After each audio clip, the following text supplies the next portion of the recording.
Hola, en este video te enseñaremos un poco sobre la psicología social. A grandes rasgos, hablaremos un poco de una pequeña introducción a la disciplina.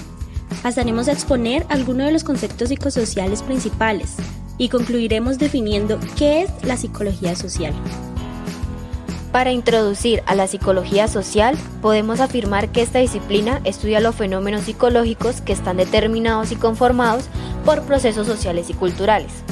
Este estudio se da a través de una herramienta importante la cual permite comprender cómo lo psicológico se constituye a partir de lo social, a la cual denominamos dimensión simbólica. Así pues, podemos hablar de un origen de la psicología social, que, según Ibáñez Gracia, se da hacia mediados del siglo XIX cuando se consolida como disciplina científica con identidad propia, pues si bien de antemano se hablaba de aspectos psicológicos en el ámbito social, las reflexiones se llevaban a cabo por medio de aproximaciones filosóficas. En este origen se presentan unos temas fundacionales, los cuales son, básicamente, los instintos sociales, la imitación, la sugestión y los fenómenos colectivos. Al mismo tiempo, estos temas eran tratados por dos grandes perspectivas. Una es la psicología social psicológica. Admite que se puede dar definiciones diferentes tanto de los fenómenos psicológicos y los fenómenos sociales, aunque también dice que hay una relación entre ellas, esta solo es externa y utiliza los métodos positivistas para analizar dicha relación. La otra es la psicología social sociológica, que a diferencia de la primera considera que lo psicológico y lo social sí forman un tejido interno de relaciones en el cual no se diferencia dónde empieza un fenómeno y dónde termina otro. Esta perspectiva utiliza los métodos interpretativos para poder entender estos fenómenos. Para entender un poco la psicología social, pasaremos a examinar algunos conceptos definidos desde esta disciplina como psicosociales, debido a que incluyen aspectos individuales de una dimensión subjetiva y aspectos sociales de una dimensión objetiva. El concepto de etnofaulismo es un término introducido por Roback en 1944 para designar las formas en que los miembros de un grupo se refieren a los miembros de otros grupos, exogrupos, especialmente cuando estos últimos son de origen étnicos diferentes. Este concepto permite saber qué piensan y cómo piensan los miembros de una determinada sociedad sobre los otros grupos que acoge.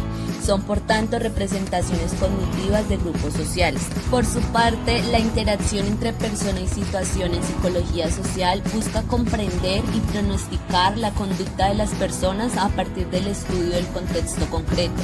Es decir, se hace énfasis en el contexto de la situación, cultura, época histórica, con el fin de conocer en profundidad y detalle el tipo de situación y cómo el individuo responde ante esta situación según sus rasgos de personalidad. De tal modo se observa que la situación y la personalidad están en constante interacción, pues no existe una dependencia mutua entre ellas ni un predominio de la una sobre la otra. De otro lado tenemos que la actitud es un estado de disposición mental y nerviosa organizado mediante la experiencia que ejerce influjo directo o dinámico en la respuesta del individuo a toda clase de objetos y situaciones. Por tanto, el carácter preparatorio de la actitud corporal constituye el correlato del carácter preparatorio que define a la actitud psicosocial. Por ello, la actitud corporal expresa y canaliza la actitud psicosocial a la que sirve de sustento, pero sobre la cual también puede ejercer un influjo. Otro concepto importante es la influencia en grupos. Los grupos sí influyen en los individuos, pero ¿de qué forma? Para lograr responder a esta pregunta, es importante saber qué es un grupo. Un grupo es la conformación de dos o más personas que durante más de unos cuantos momentos interactúan y se influyen entre sí y se perciben como nosotros. Algunos fenómenos en donde se evidencia la influencia de grupos en los individuos son la facilitación social, el ocio social, la desindividualización, la polarización de grupos, el pensamiento grupal y la influencia de la minoría. Otro concepto que debemos resaltar es el de problemas sociales.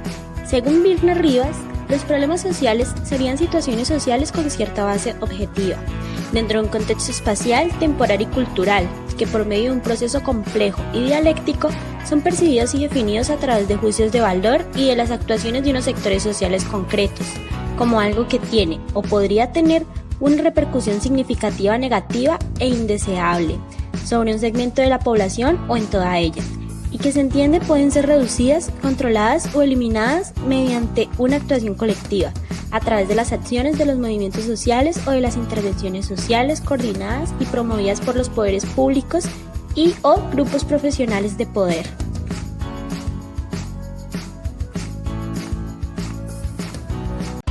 Finalmente, es importante mencionar los conceptos psicosociales de violencia y agresión. Martín Baró, siguiendo el diccionario de la Real Academia, considera la violencia como el concepto más amplio que expresa aquellos fenómenos o actos en los que se aplica un exceso de fuerza, y la agresión como el concepto más limitado que se refiere a aquellos actos de violencia con los que se busca causar algún daño a otro, intencional. Estos conceptos son psicosociales en la medida en la que la acción la desarrolla un individuo, pero él mismo tiene un carácter social al verse afectado por las estructuras sociales o situaciones que lo obligan a actuar en contra de su sentir y parecer. En ese sentido, la violencia y la agresión son conductas que exigen valorar el hecho a nivel de su autor y su intención personal, en perspectiva de persona o grupo, como en el contexto macrosocial en que se produce. Al examinar estos conceptos concluimos que psicología social, según la definición que formuló Alpert en 1935, se entiende como el intento de comprender y explicar cómo el pensamiento, el sentimiento y la conducta de las personas individuales resultan influidos por la presencia real, imaginada o implícita de otras personas. Este video fue elaborado por Dorian Parra, Angie López, Liliana Pérez y Daniela Rodríguez.